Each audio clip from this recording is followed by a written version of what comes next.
The message came from the edge of known space, carried by quantum waves that made every listening post in the galaxy ring like a bell. It was desperate, broken, and beautiful in the way that only true terror could be. Admiral Kate Morrison stood in the command center of Earth's Deep Space Monitoring Station, watching the alien words scroll across her screen. The translation software worked slowly, turning strange symbols into human language. Each word that appeared made her blood run colder. We are the Cathara Collective. 17 worlds, 40 billion souls. We are dying. The alien voice that followed the text was haunting. It spoke in clicks and musical tones that the computers turned into something humans could understand. Kate had heard many distress calls in her 30 years of service, but none like this. Ow. The Void Swarm has taken 12 of our worlds. Ow. Consume everything. Metal, flesh, stone, water. They turn it all into more of themselves. We have 6 months before Sanctuary Prime falls. After that, we will be extinct. Her officers sat frozen at their stations. Nobody spoke. They all knew what they were hearing. An entire species was begging the galaxy to save them from complete destruction. We offer everything we have. Our technology, our knowledge, our worlds. Please, someone, anyone, help us. The message ended. The room stayed silent for a long moment. Then Lieutenant Ben Clark, the station's alien expert, cleared his throat. Ma'am, should we forward this to the diplomatic corps? Kate stared at the screen. Something about the message bothered her, but she could not figure out what.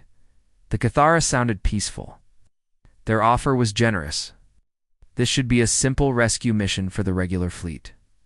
No, she said slowly. Send it directly to Earth. Command, Priority 1. Clark looked surprised. Priority 1 was for threats to Earth itself. Ma'am, this seems like a job for the rescue fleet, not just do it, Lieutenant. Kate could not explain why, but her gut told her this was bigger than a rescue mission. Oh. Something about the way the aliens described the Void Swarm made her think of Earth's old war files, the classified ones. It's the ones that kept generals awake at night. 3 hours later, her secure line buzzed. The screen showed General Ryan Cross, head of what people whispered was Earth's darkest military branch. Nobody talked about Pandora Division, officially. Officially, it did not exist. Admiral Morrison Cross said. His voice was calm, but Kate could see something dangerous in his eyes. Understand you received an interesting message. Yes, sir. The Cathara Collective. They're facing extinction from something called the Void Swarm. Cross nodded. We've been watching the swarm for 2 years. Our deep scouts have been tracking its movement through that sector. Fascinating technology. Kate felt a chill. Sir, you've been watching them die for 2 years? We've been studying the threat, Admiral. And now we have an invitation to see it up close. Cross smiled and Kate wished he had not. I'm sending you new orders. You'll be working with Captain Lisa Hayes and her ship, the Silent Death. Kate! Knew Hayes by reputation. The woman commanded Earth's most advanced stealth ship. She was also, according to rumors, completely insane. Sir, what kind of mission are we talking about? Field test, Admiral. The Cathara have offered us everything they have in exchange for help. We're going to help them, just not in the way they expect. The line went dead. Kate stared at the blank screen for several minutes. Then her computer chimed with new orders. As she read them, her hands began to shake. Operation Wraith Protocol was not a rescue mission. It was something else entirely. 2 days later, Kate stood on the bridge of her flagship, the Vengeance, watching Captain Hayes' ship appear out of nowhere. The Silent Death looked like a piece of space itself had come to life. Its hull seemed to bend light around it, making it hard to look at directly. Hayes appeared on Kate's main screen. She was younger than Kate expected, maybe 40, with pale skin and eyes that seemed to see too much. Admiral Morrison. I assume you've read the full mission briefing? Kate had. She wished she had not. Captain Hayes, I need to ask you something. Directly, are we really going to help the Cathara? Hayes was quiet for a moment. Admiral, do you know what the Void Swarm really is? Mechanical plague. Consumes and replicates. It's a weapon, Admiral. A very old one. Someone built it to clean out star systems and prepare them for new owners. The question isn't whether we can stop it. The question is whether we want to. Kate felt sick. What do you mean? The swarm is perfect for clearing out inconvenient populations. The Cathara worlds have resources we need. Prime locations for expansion. The swarm has done most of the work for us. Captain, that's 40 billion people. Hayes shrugged. 40 billion aliens, Admiral. And they invited us to come play in their backyard. That night, Kate could not sleep. She kept thinking about the voice in the message, the fear in it, the hope. The Cathara really believed someone would save them. She went to her secure computer and looked up everything she could find about Pandora Division. Most of it was classified above her level, but she found enough to make her stomach turn. Enhanced. Soldiers. Biological weapons. Projects with names like Reaper Virus and Ghost Protocol. Earth had been preparing for galactic war for decades. Not defensive war. Aggressive war. The kind of war where you did not worry about saving civilians. The next morning brought another message from the Cathara. This one was different. Happier. People. Of the galaxy, we have received responses to our call for help. 3 species have offered aid. We have hope again. To our coming saviors, we open our worlds to you. We will share everything we have. Our children sing songs of gratitude for heroes they have not yet met. Kate watched the message 3 times. In the background, she could see Cathara children. They looked almost human, except for their large eyes and silver skin. They were smiling. Captain. Hayes appeared on her screen again. Beautiful, isn't it? You're so grateful. Hayes, we can still call this off. Tell Earth Command we need more ships, more time. Admiral, we have everything we need. My cargo hold is full of Earth's finest gifts for our new friends. Kate did not want to ask, but she had to. What kind of gifts? Hayes smiled, the same smile Cross had used. The kind that keep giving, Admiral. The kind that solve problems permanently. Kate closed the channel and sat alone on her bridge. Outside her window, stars moved past as her ships headed toward Cathara space. In 6 months, those stars would shine on very different worlds. She thought about the children in the message, the songs they were singing, the heroes they expected to meet. Kate had been a soldier for 30 years. She had fought in 3 wars and killed more people than she could count. But she had never felt like a monster before. Now, as Earth's fleet moved toward the desperate aliens who had begged for help, she wondered if that was exactly what she had become. What they had all become. The message from the Cathara played again. On her screen, the voice full of hope and gratitude. The voice of someone who believed in heroes. Kate turned off the screen and stared out at the stars. In 6 months, the galaxy would learn what Earth called heroism. She was not sure anyone would survive the lesson. The transport ship arrived at Black Site 7, 3 days into their journey to Cathara space. Admiral Kate Morrison had never seen the facility before. Few people had. It existed in the space between official records and nightmares. Black Site 7 looked like a dead asteroid from the outside. No lights, no signals, no signs of life. But as their shuttle approached, hidden doors opened in the rock surface. Inside was something that made Kate question everything she thought she knew about her own species. Dr. Amanda Foster met them at the airlock. She was a small woman with graying hair and hands that shook slightly when she spoke. Kate had read Foster's file on the way over. Brilliant scientist. 3 degrees in biology and genetics. It's also the creator of things that had no names in polite society. Admiral Morrison Foster said. Welcome to my laboratory. Kate followed Foster through. Corridors carved from solid rock. The walls were lined with windows, and behind each window was something that should not exist. In one room, she saw what looked like soldiers in training, but they moved too fast, hit too hard, and their eyes reflected light, like an animal's eyes. Enhanced soldiers, Foster explained when she saw Kate looking. We started with volunteers from Special Forces. Good soldiers who wanted to be better. What did you do to them? Foster stopped walking. We fixed their weaknesses. Humans are slow, Admiral. We break icily. We get tired. We feel fear and pain and doubt. These men and women don't have those problems anymore. Kate watched one of the enhanced soldiers punch through a steel plate with his bare hand. His face showed no emotion at all. Are they still human? That depends on how you define human, Foster said. They think. They follow orders. They complete missions with perfect efficiency. What more do you need? They continued walking. The next room held what looked like medical equipment, but Kate could not identify most of it. Strange tanks filled with colored liquid. Machines that hummed with energy she could not understand. And in the center, a man in a military uniform who was clearly in charge. Commander Jake Patterson, Foster said. He leads our enhanced soldiers. Jake, say hello to Admiral Morrison. Patterson looked at Kate with eyes that seemed to see through her.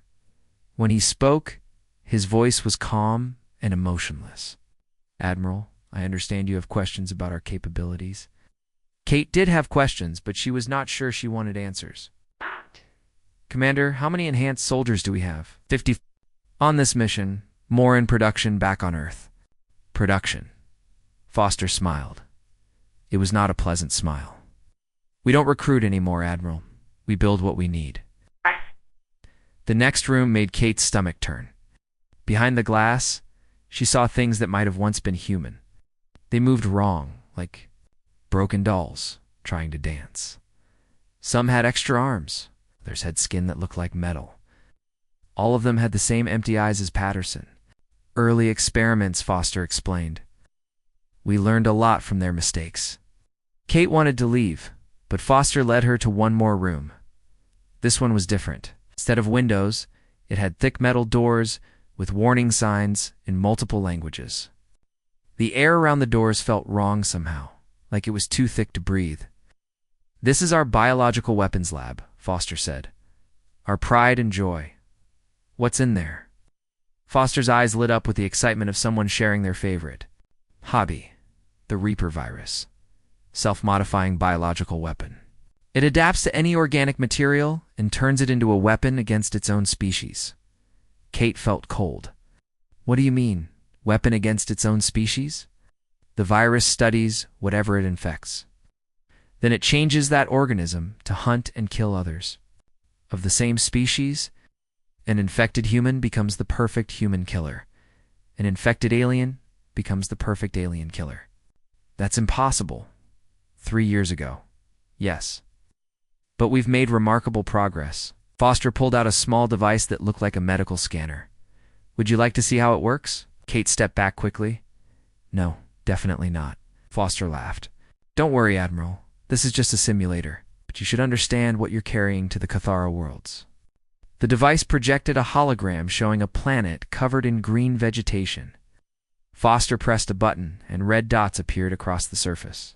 The red spread quickly, consuming the green. Within minutes, the entire planet was red. 12 hours.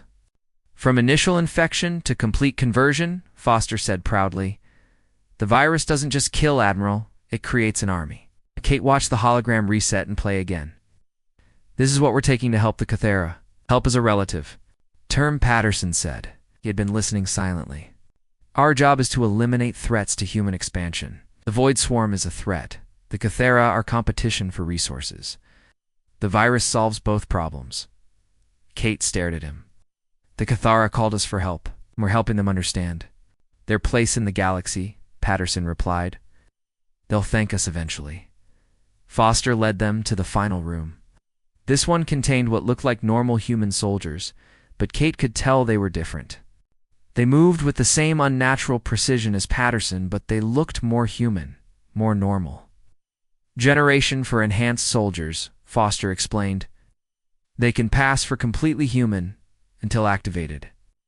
Perfect for infiltration and first contact situations. One of the soldiers looked up at Kate.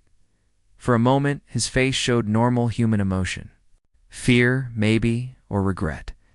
Then it went blank again. How many of these do you have? Kate asked. Enough, Patterson answered. They'll integrate with Cathara society while our teams prepare the biological weapons. By the time the aliens realize what's happening, it will be too late. Kate felt sick. This isn't a rescue mission. This is invasion. Foster nodded. The Cathara have 17 worlds, Admiral-rich worlds, perfect for human colonies. Hey, the Void Swarm has already done most of it. The work by clearing out the populations. We just need to finish the job and clean up the mess. What about the survivors? The Cathara, who are still alive? Patterson and Foster looked at each other. Patterson spoke first. There won't be survivors, Admiral, that's the point, Kate wanted to argue, but she could see it was useless. These people had moved beyond normal human morality. They saw other species as problems to solve, not beings to save. Foster showed her one last thing before they left. A small container filled with what looked like ordinary water. This is enough Reaper virus to sterilize a continent, Foster said casually. We're taking 50 containers to Cathara space. Kate did the math in her head. 50 containers. 17 worlds, you could kill everyone. That's the idea, Admiral. As they walked back to their shuttle, Kate tried to process what she had seen. Earth had not just built better weapons, they had built better humans. And they had decided that being human meant being the only species that mattered. Patterson followed her to the shuttle. Before she boarded, he grabbed her arm. His grip was strong enough to crush bone, but he was being gentle. Admiral, you look troubled. Kate pulled her arm free. Shouldn't I be? Patterson thought about this for a moment, like he was trying to. Remember how normal humans felt about mass murder? The galaxy is a dangerous place, he said finally. Species fight for resources. They compete for territory. They try to eliminate threats. We're just better at it than most. We're supposed to be better than that. Patterson smiled. It was the first real emotion Kate had seen from him, and it was worse than his blank stare. Admiral, we are better. We're so much better that nobody else even comes close. As their shuttle left Black Site 7, Kate looked back at the fake asteroid. Inside that rock, humans had built monsters and called it progress. They had created weapons that could end entire species and called it defense. And now they were taking those weapons to help a desperate, alien race that had no idea what was coming for them. Kate closed her eyes and tried not to think about the Cathar, children from the message, the ones singing songs about heroes they had never met. In 6 months, those children would meet their heroes. Kate was beginning to understand that some heroes were worse than the monsters they fought. The Cathara home system appeared on their screens like a dying star. 5 planets remained out of the original 17 worlds. The others were gone, consumed by the Void Swarm and turned into empty shells of metal and death.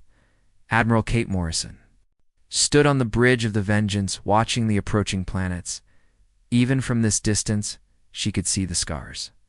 Dark patches where cities used to be, orbital rings broken and floating in pieces. This had once been the heart of a great civilization. Incoming transmission, her communications officer reported. It's from Sanctuary Prime, the main screen filled with an alien face.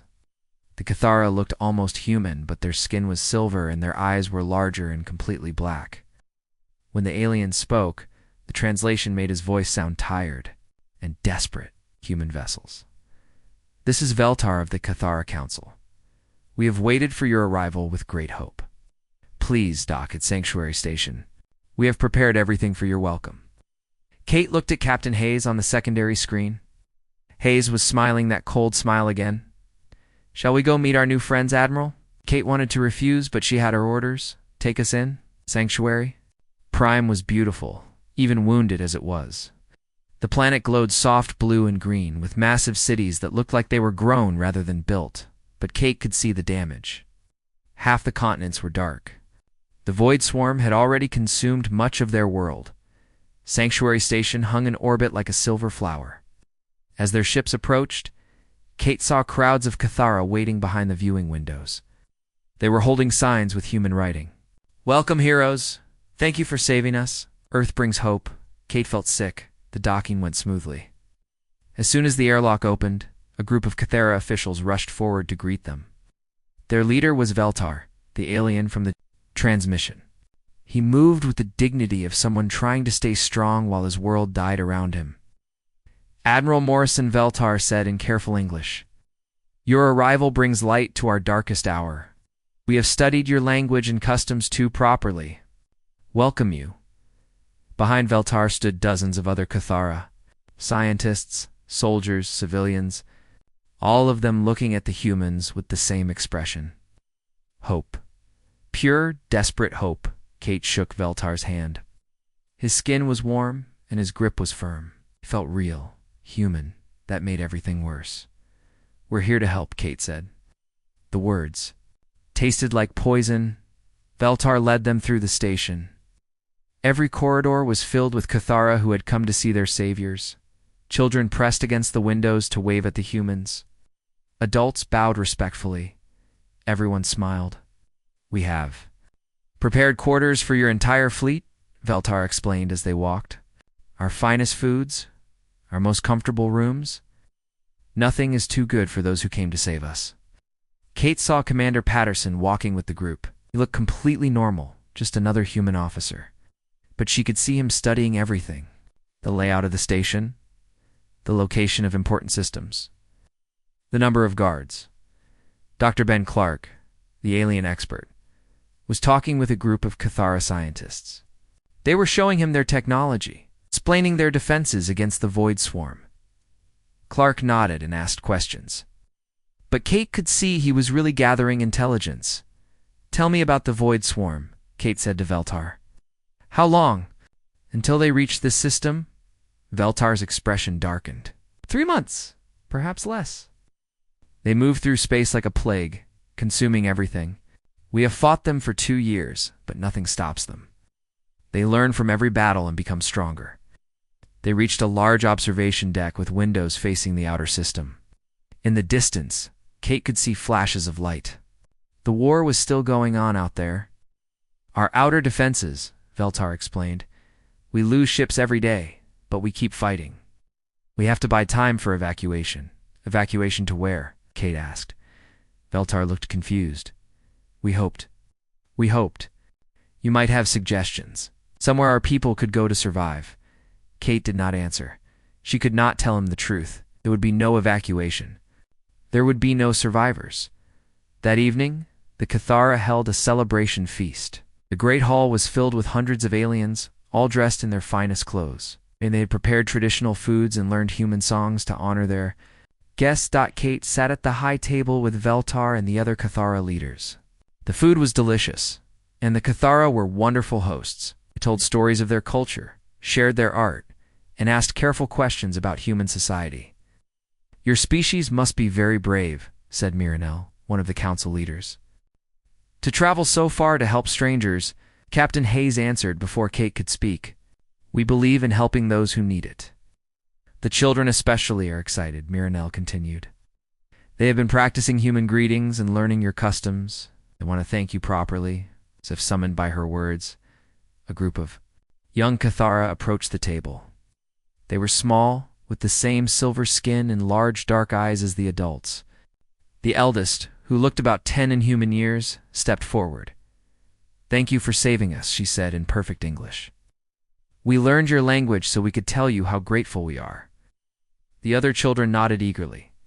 One of them held up a drawing showing humans and Cathara standing together under a peaceful sky. Another had made a small sculpture of a human and Cathara shaking hands. Kate could not breathe. These children trusted them completely. They believed humans were heroes who had come to save their families. She looked around the table. Patterson was watching the children with his cold, empty stare.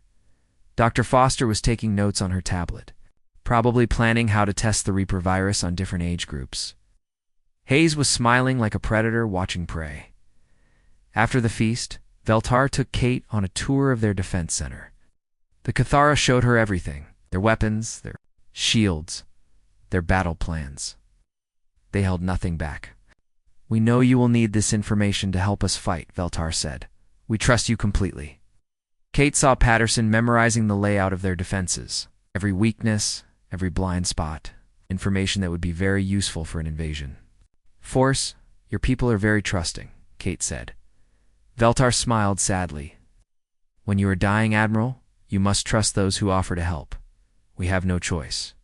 That night, Kate could not sleep. She walked through the human quarters and found Dr. Foster working late in her temporary laboratory.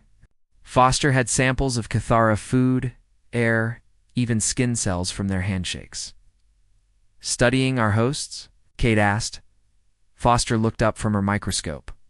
"The virus needs to understand Cathara biology before release. Want to make sure it adapts properly.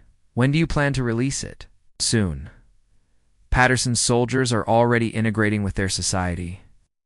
Once we have enough intelligence about their remaining worlds, we begin the final phase." Kate watched Foster work. The woman was preparing to murder billions of people, and she looked as calm as someone preparing dinner. "Dr. Foster, do you ever think about what we're doing here?" Foster paused in her work. "I think about human survival, Admiral. These aliens have 17 worlds. We need living space. They called us here and offered us everything they have. We're just taking them up on the offer. They meant help with the Void Swarm, not genocide. Same result, different method." Foster returned to her microscope. "Besides, we are helping with the Void Swarm. We're eliminating the competition so the swarm has nothing left to consume." Problem solved. Kate left the laboratory and walked to the observation deck. Outside the windows, Sanctuary Prime turned. Slowly in space, she could see lights in the cities below. Each light represented thousands of Cathara going about their lives, never knowing that their saviors were planning their destruction. In the distance, flashes of weapons fire lit up the darkness. The Void Swarm, dying to protect their families. Believing that help had finally arrived, Kate pressed her hand against the cold window. In a few days, Patterson's soldiers would begin their work. The Reaper virus would be released. The Cathara would learn what human help really meant, and Kate would have to stand here and watch it happen, because those were her orders. She thought about the children from the feast, their drawings and sculptures, their perfect English and grateful smiles in 3 days. Those children would be dead, and their last sight would be the heroes they had trusted to save them. The first sign something was wrong came from the outer colonies. Admiral Kate Morrison stood in the Kitharod Command Center, watching their communication screens fill with panic. Colony ships that had been evacuating civilians suddenly went silent. Rescue teams sent to investigate never returned. "We're losing contact with the Meridian system," Veltar reported, his silver face pale with worry. 3 colonies, completely dark. No distress signals, no emergency beacons, nothing. Kate knew what had happened. Dr. Foster had released the first test batch of Reaper virus 3 days ago. Results were exceeding expectations. "Perhaps the Void Swarm changed direction," suggested Marinelle, the council leader. "Attacked the colonies instead of coming here." Kate said nothing. She could see Commander Patterson standing at the back of the room, watching the Cathara panic with cold satisfaction. His enhanced soldiers had been the ones to deliver the virus. Containers to the colonies. Perfect delivery system, completely undetected. Captain Hayes appeared on the main communication screen from her ship. "Admiral, we're detecting strange energy readings from the Meridian system. Should we investigate?" "No," Kate said quickly. "Too dangerous. We should focus on defending Sanctuary Prime." Veltar looked at her with surprise. "Admiral, those colonies have millions of our people. Surely your advanced ships could." "Our first priority is this system," Kate interrupted. "Can't risk losing our main force on a rescue mission." The truth was more horrible. Kate had seen Foster's reports. The Reaper virus didn't just kill, it transformed. Every Cathara in those colonies was now something else. Something designed to hunt and kill other Cathara with perfect efficiency. Over the next 2 days, more colonies went dark. The pattern was always the same: normal communications, then sudden silence. When the Cathara sent scout ships to investigate, they found empty worlds with no signs of battle, no bodies, no survivors. "It's like they just vanished," Veltar said.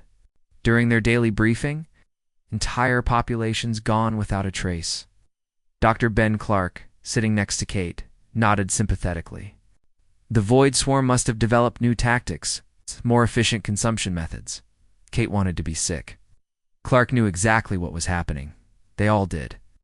But they sat here pretending to help, while the Cathara trusted them completely. On The third day, everything changed. Kate was in her quarters when the alarm started. Emergency lights flashed throughout the station as Cathara voices shouted in panic. She rushed to the command center to find chaos. Admiral Veltar called out when he saw her. "We have contact with Colony 7, but something's wrong." The main screen showed a Cathara colony ship approaching Sanctuary Prime. It looked normal from the outside, but Kate could see the fear in every Cathara face around her. "Colony 7 was evacuated 4 days ago," Miranel whispered. "This ship should be empty." Kate felt her blood turn to ice. Colony 7 was one of Foster's test sites. That ship wasn't empty. It was full of things that used to be Cathara. "Hail them," Veltar ordered. The response came immediately. The screen filled with a Cathara face, but something was terribly wrong. The alien's eyes were too bright, and when it smiled, Kate could see that its teeth had changed, sharper, more predatory. "Sanctuary Station," the thing said in a voice that sounded like broken glass. "We bring greetings from Colony 7. We have wonderful news to share. Captain Zethkar." Veltar stepped forward. "We thought your ship was lost. What happened to your passengers?" The thing that had been Captain Zethkar laughed. It was not a sound any Cathara should make. "They evolved, Council Leader. Just as you will evolve. Just as all Cathara will evolve." The transmission cut off. The colony ship continued approaching at maximum speed. "Raise shields," Veltar ordered. "Battle stations." But Kate knew it was too late. The Reaper virus had done its work perfectly. The ship wasn't just carrying infected Cathara, it was carrying a new weapon designed specifically to destroy the Cathata species. The attack came without warning. The colony ship didn't fire weapons. Instead, it crashed directly into Sanctuary Station's docking bay. As the hull broke open, things poured out. They looked like Cathara, but they moved wrong, too fast, too coordinated. And they had only one purpose. Kate watched in horror as the infected swarmed through the station corridors. They didn't kill. The Cathara they caught, they did something worse. It bit them, injected them with something, then moved on. Within minutes, the newly infected Cathara stood up and joined the hunt. What are they? Veltar shouted over the alarms. Patterson stepped forward, finally dropping his human disguise. "Evolution, Council Leader, your species' next step forward." Kate saw the confusion in Veltar's eyes as he looked at Patterson. Then understanding dawned, followed by betrayal and rage. "You did this," Veltar whispered. "You brought this plague to our worlds." Patterson smiled with genuine pleasure. "We brought improvement. The Reaper virus studies each species it infects, then optimizes them for their new purpose. Your people are now perfect Cathara hunters." The station shook as more infected ships arrived. Through the windows, Kate could see dozens of colony vessels approaching Sanctuary Prime, each one filled with things that had once been civilians. "Why?" Miranel asked, tears streaming down her silver face. "We trusted you.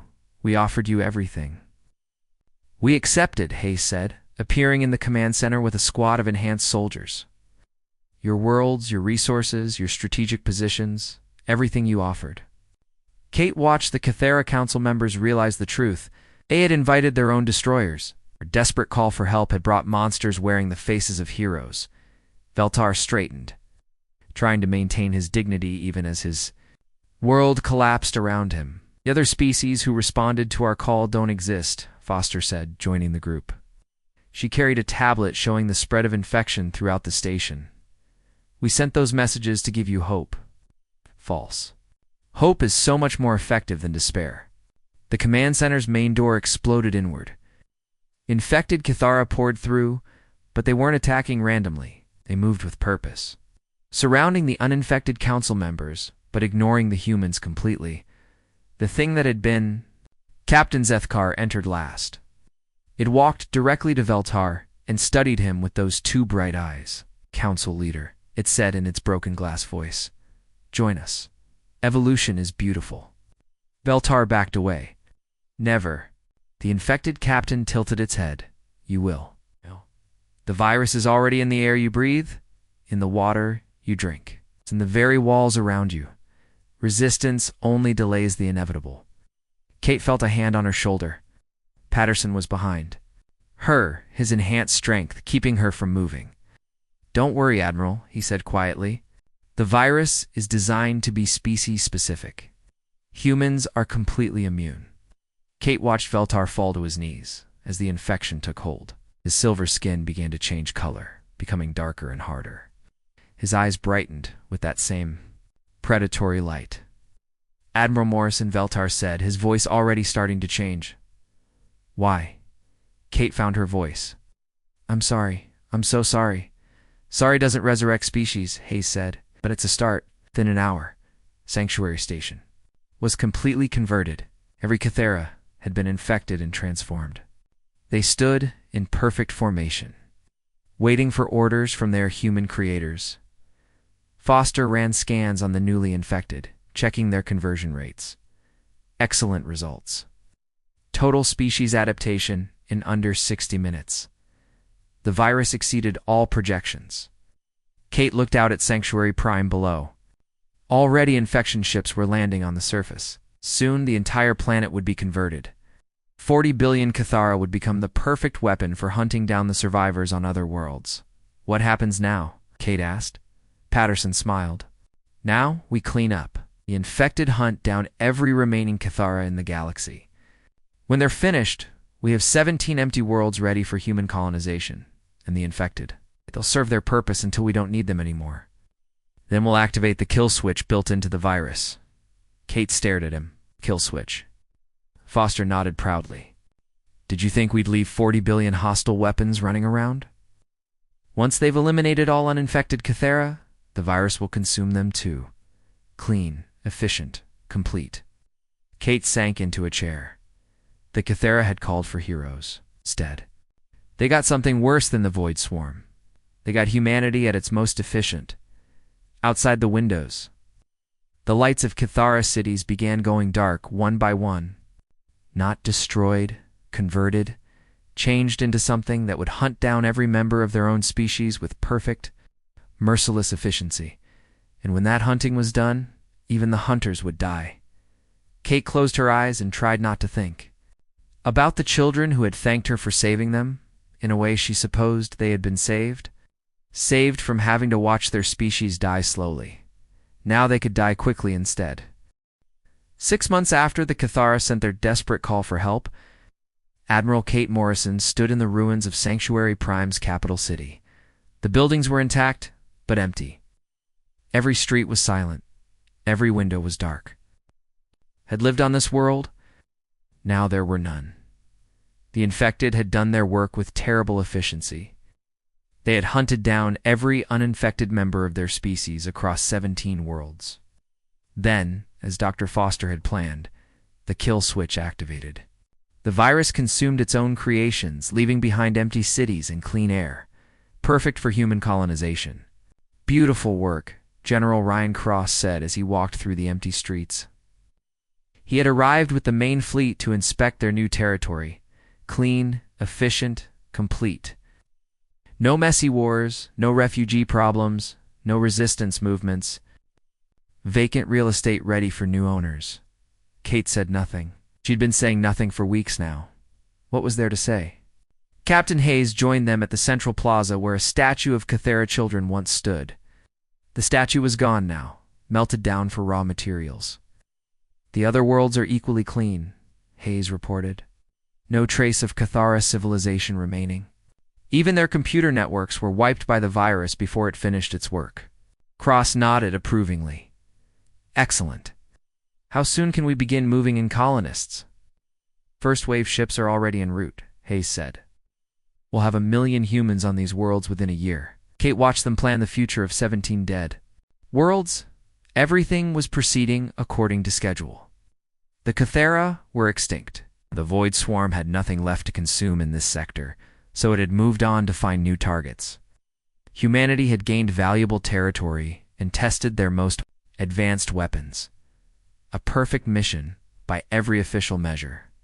"Admiral Morrison," Cross said, noticing her silence, "you seem troubled by our success." Kate looked at him. "Success? Is that what we're calling genocide now? Cross smiled the same cold smile she had seen from Hayes and Patterson. Guy, we call it expansion, Admiral. Species compete for resources. The strong survive. The weak become history. The Cathera weren't weak. They were peaceful. Same thing in the galaxy we live in. Kate had heard enough. She turned to walk away, but Cross called. After her, Admiral, you have new orders. Port to the communications center. We have another situation that requires our attention. Kate felt her blood turn cold. Another situation? Cross handed her a datapad. On the screen was a message in a language she didn't recognize, but the translation made her stomach turn. We are the Zephroni Union. 15 worlds united in peace and knowledge. We face destruction from an ancient machine plague. Please, anyone who receives this message, help us. We offer our friendship and all our resources to those who can save. Our children. Kate stared at the message. Another species? Another desperate call for help?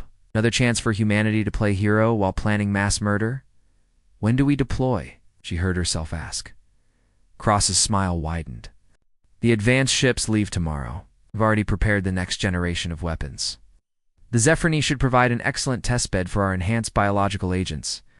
Kate walked to the communications center in a daze. Inside, she found Dr. Ben Clark working at a console. The xenobiologist looked up when she entered. Admiral, I'm preparing our response to the Zephroni message. Standard diplomatic language, expressions of concern, offers of assistance. More lies, you mean? Clark paused in his typing. Admiral, is there a problem? Kate looked at the screen where Clark was composing humanity's false message of hope. Dr. Clark, do you ever think about what we've become? I think about human, survival, and expansion. That's my job. Used to be explorers. Scientists. We dreamed about meeting other species, learning from them, building something better together. Clark saved his work and turned to face her. We learned that the galaxy is full of threats, Admiral. The Void Swarm. Hostile species. Competition for limited resources. We adapted. We became the thing we were afraid of. We became efficient. Kate left the communications center and made her way to her quarters. But instead of going inside, she kept walking, through empty corridors that once rang with Cathera voices, past windows that looked out on dead cities, to the observation deck, where she had first seen Sanctuary Prime in all its wounded beauty. Now the planet looked peaceful. Too peaceful. Like a tomb, she found Commander Patterson there, staring out at the silent world below. The enhanced soldier no longer bothered to act human. His movements were too precise, his stillness to complete. Admiring your work? Kate asked. Patterson didn't turn around analyzing results. The operation exceeded all parameters. 0 human casualties. Complete. Target elimination. Minimal resource damage. 40 billion people are dead. 40 billion competitors have been removed from the equation. Kate studied Patterson's reflection in the window. What happened to you, Jake? What did they do to turn you into this? For a moment, something flickered in Patterson's eyes. Something that might have been human once. They made me better, he said quietly. Faster, stronger, more efficient. No fear, no doubt, no hesitation. I complete every mission perfectly. Ah!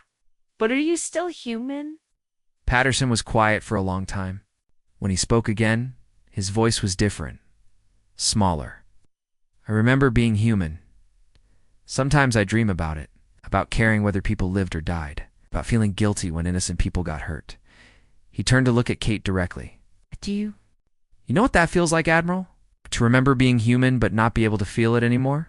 Kate saw the thing that had once been Jake Patterson, and for a moment she felt sorry for him. The enhanced soldiers weren't just weapons. They were victims too. Can you choose to be human again? She asked. Patterson shook his head. The conditioning is permanent. I can remember humanity, but I can't feel it. All I can feel is the mission. The next target. The next objective. He pointed out the window at the transport ships beginning to arrive. And our next mission is already beginning. Kate watched the ships land in the empty cities below, human colonists getting out to claim their new homes. Families with children, looking around in wonder at the beautiful world they had inherited. None of them knew what had happened here. None of them would ever know. Official records would say that Cathara died, fighting the Void Swarm. Humanity had arrived too late to save them. But just in time to claim their empty worlds, the colonists. Kate said, "They think they're pioneers. Heroes building a better future." "They are," Patterson replied. "For humans." That night, Kate sat alone in her quarters and made a choice.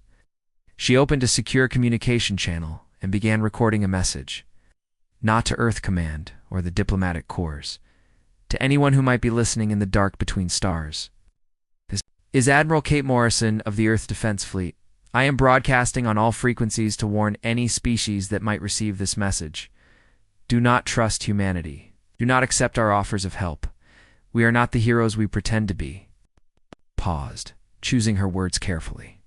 If you are facing extinction, fight alone. Die on your own terms. Because if you call for our help, you will get something worse than death. You will get efficiency. Kate uploaded her message to a probe and programmed it to broadcast across multiple sectors. Then she erased all records of its existence from her ship's computers. It probably wouldn't matter. Humanity's expansion was already planned. The next target species was already chosen. The weapons were already prepared. But maybe, somewhere in the galaxy, someone would receive her warning. Maybe someone would choose to face their own monsters rather than invite in Earth's. Kate looked out her window one last time at the world below. In the empty cities, human children were probably playing in parks where Cathara children had played just months before. The cycle would continue. Humanity would spread across the galaxy, bringing salvation to desperate species. And that salvation would always look the same. Empty worlds, silent cities. Perfect efficiency. Kate closed her eyes and tried to remember what it felt like to be human, to care about right and wrong instead of success and failure. But like Patterson, she found that memory harder to reach each day. Outside her window, the stars shone down on 17 dead worlds and the monsters who had inherited them. And somewhere in the dark, another desperate species was about to learn what human help really meant.